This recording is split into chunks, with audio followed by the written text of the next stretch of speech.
Hello, everyone, and welcome to the Political AttaSchay with me, Daniel Shay. Today, we will do a Johannesburg Council recap for the council that occurred on the 21st of June 2023. There were a few neutral items like the adoption of the council calendar, the reallocation of councillors to various committees, and some human resource items which were unanimously approved by council.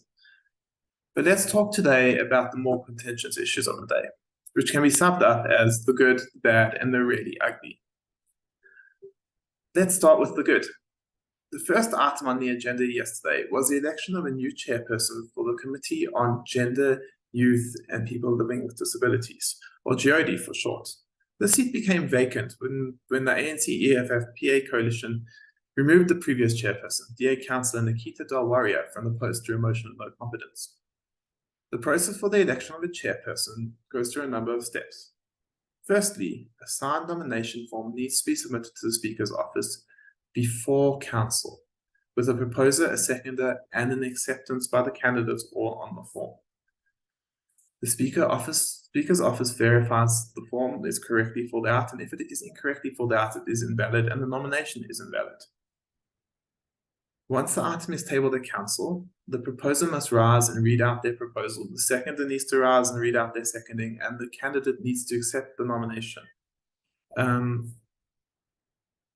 Following this, if there are multiple candidates who have put their names in the hat, often a caucus is called so parties can discuss who they'll be supporting, and then voting is done by a show of hands. If there's only one candidate, it's an automatic election.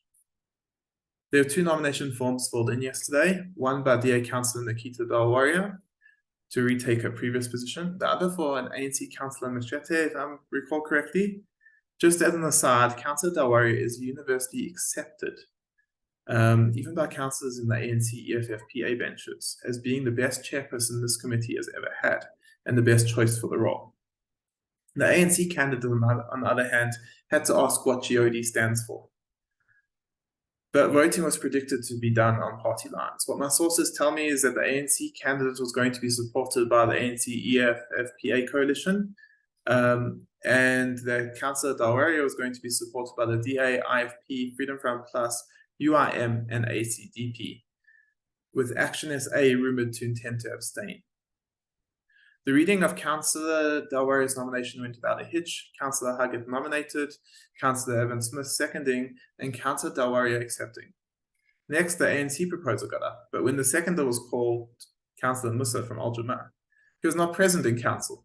The Speaker consulted with the legal team and reverted that the nomination is invalid because the seconder is absent. This obviously drew much ire from the ANC-EFF-PA coalition, and a tense debate, which isn't allowed within council rules, occurred between the ANC and the Speaker on the ruling. The Speaker stood her ground, declared Nikita Dalwaria the duly elected chairperson of the GEYODI committee. This committee is once again in good hands, and the smiles and thumbs up in the chamber from the backbench councillors in the governing coalition is testament to the work already done by Chairperson Dalwaria. Now for the bad. The moving of the Metropolitan Trading Company from the political oversight of economic development to transport. First, let me explain what MTC is. MTC is the entity responsible for the city's fibre backbone that runs the municipality's communication infrastructure between the various city offices and entities, with the hope of being able to sell extra capacity on their network to commercial fibre communication companies to augment their networks. But the truth is that MTC struggles to simply connect city offices, never mind building extra capacity. MTC is a failed entity, to say the least, and it cost the city billions to prop it up. The logical solution is to fold the entity up in its entirety and place its staff in the Group Information and Communication Technology Department, which sits under the political oversight of the MMC of Finance. So now we have the question on why a fibre network provider needs to move to the Transport Department. The truth is there is no rational or logical reason that justifies this move. What there is the politics of state capture at play. The ANC controls the economic development portfolio, but the Patriotic Alliance demanded in their coalition agreement that they control MTC.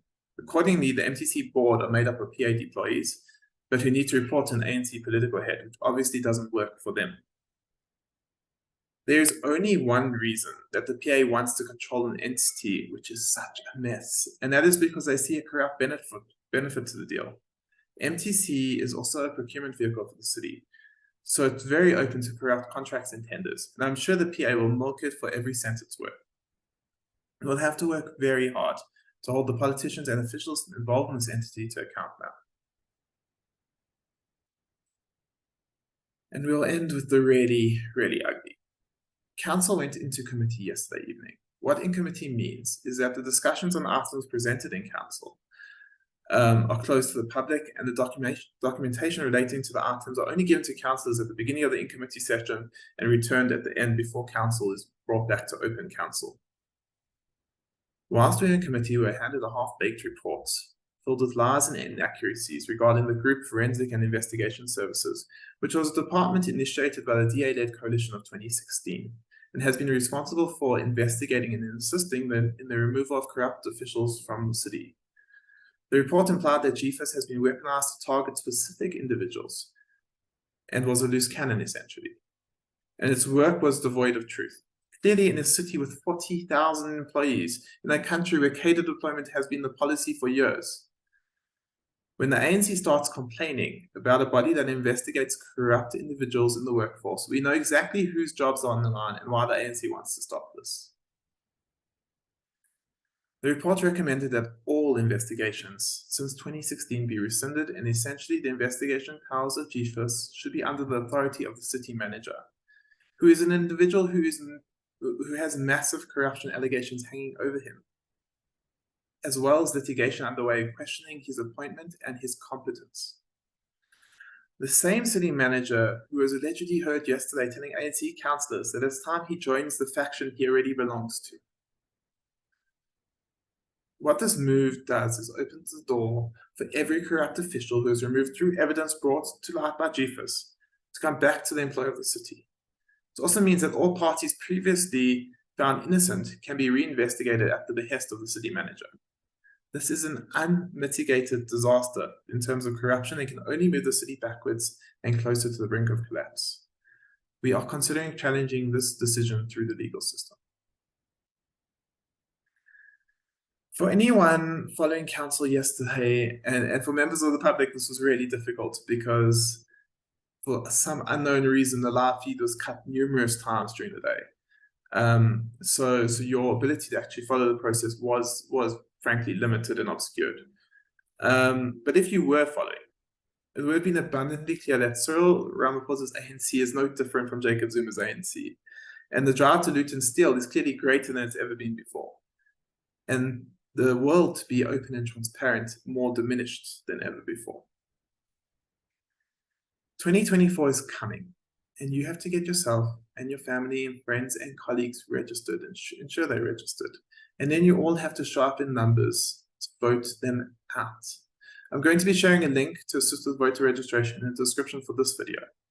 Please do utilize it. Thank you very much. Have a great day.